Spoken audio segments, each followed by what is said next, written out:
Dürüst olalım. Şu an kafan dolu değil mi?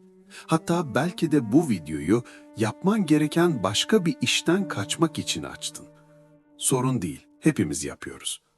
Sana bir soru soracağım.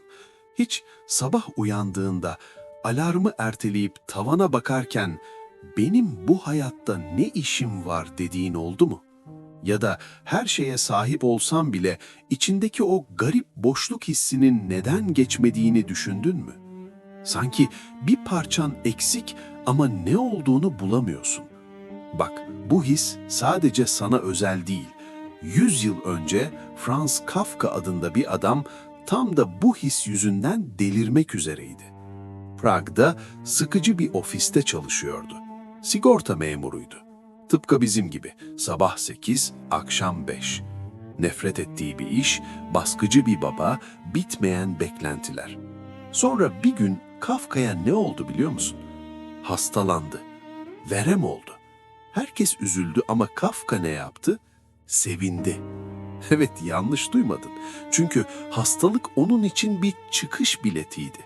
Her şeyi bıraktı, küçük bir köye kaçtı ve yanına sadece küçük mavi not defterlerini aldı. Bugün o defterleri açacağız. Adı Aforizmalar. Ama korkma, bu sıkıcı bir felsefe dersi olmayacak. Bu defterde yazanlar senin neden o toksik ilişkiyi bitiremediğini, neden o işten istifa edemediğini ve neden sürekli yorgun hissettiğini anlatıyor. Şimdi sana Kafka'nın o meşhur sözünü söylüyorum. Lütfen bunu can kulağıyla dinle. Diyor ki, bir kafes bir kuş aramaya çıktı. Dur bir dakika. Normalde tam tersi olmaz mı? Kuş uçar, kafes durur. Kuş kaçmak ister, kafes tutmak ister. Kafka burada beynimizi yakıyor. Diyor ki, hayır dostum, sorun seni tutan zincirler değil, sorun sensin. Sen o kafessin. Bunu şöyle düşün. Hani o çok şikayet ettiğin işin var ya, patronum berbat, maaşım az, nefes alamıyorum diyorsun. Ama istifa etmiyorsun. Neden? Kirayı ödemem lazım diyorsun. Tamam, mantıklı ama akşamları, hafta sonlarına yapıyorsun. Yeni bir şey deniyor musun? Hayır. Eve gelip koltuğa çöküyor ve beynini uyuşturuyorsun. Kafka diyor ki, senin korkuların, senin o güvenli alan dediğin yer aslında senin kafesin. Ve bu kafes o kadar aç ki içine hapsedecek bir hayat arıyor. O hayat da sensin. Biz özgürlükten korkuyoruz arkadaşlar. Özgürlük sorumluluk demektir. Kapı açık. Bak, yemin ederim kapı açık.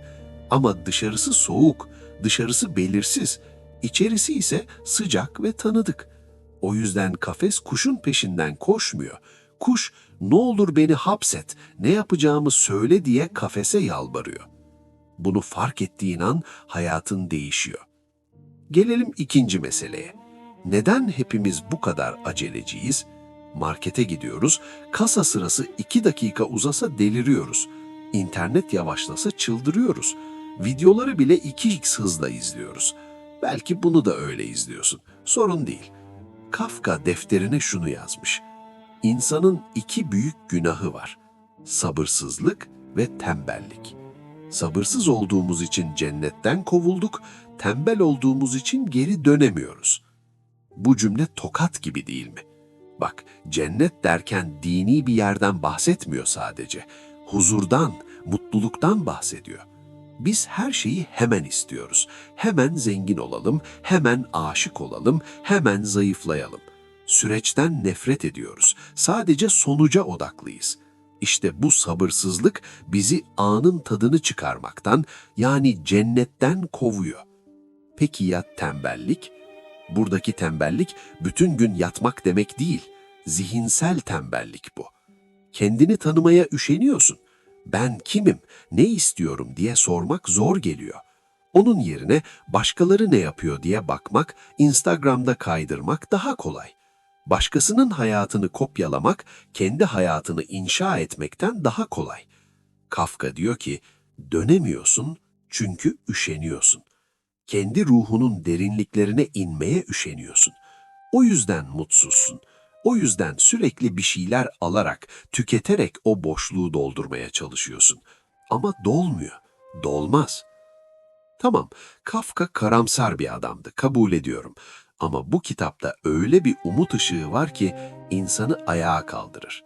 Diyor ki, insan içinde yok edilemez bir parça olduğuna inanmadan yaşayamaz. Bu ne demek biliyor musun? Hayat seni hırpalayabilir, işini kaybedebilirsin, sevgilin seni terk edebilir, hasta olabilirsin, parasız kalabilirsin. Bunlar senin kabuğun. Kabuk kırılabilir, çizebilir, hatta parçalanabilir. Ama Kafka diyor ki, senin en derininde tüm bu olayların ulaşamadığı bir öz var. Oraya kimse dokunamaz, orayı kimse kirletemez. Sen kendini işinle tanımlarsan, işten atılınca ölürsün. Sen kendini paranla tanımlarsan, iflas edince yok olursun.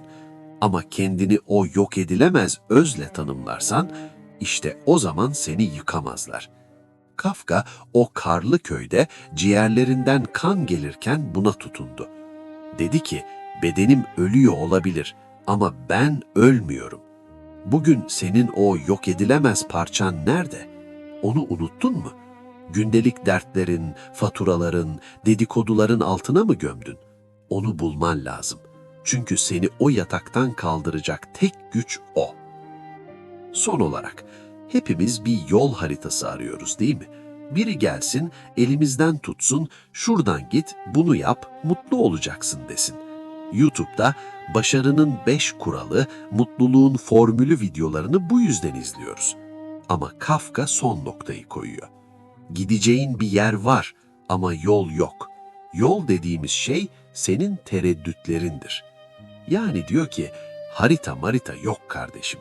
Bekleme, sen adımını attığın an yol oluşmaya başlar. Durup acaba doğru mu yapıyorum diye düşündüğün her saniye yolu yok ediyorsun. Yol senin yürüyüşündür. Belki şu an karanlıktasın, önünü göremiyorsun, korkuyorsun, çok normal. Ama tek yapman gereken bir adım atmak, küçük bir adım. O yazıyı yazmak, o telefonu açmak, o kursa gitmek ya da sadece hayır demek. Yol orada seni beklemiyor. Yol senin ayakların altında yaratılıyor. Bu videoyu kapattığında siyah ekranda kendi yansımanı göreceksin. O yansımaya iyi bak. Kafes de sensin, kuş da sensin. Tembel olan da sensin, yola çıkacak olan da sensin. Kafka yapacağını yaptı, yazdı ve gitti. Sıra sende. Ben Tayfun, burası Yolda Kitap. Eğer bu video sana iyi geldiyse bu yolculuğa abone olarak katıl. Çünkü daha konuşacak çok şeyimiz var. Şimdilik sadece yürü. Hoşça kal.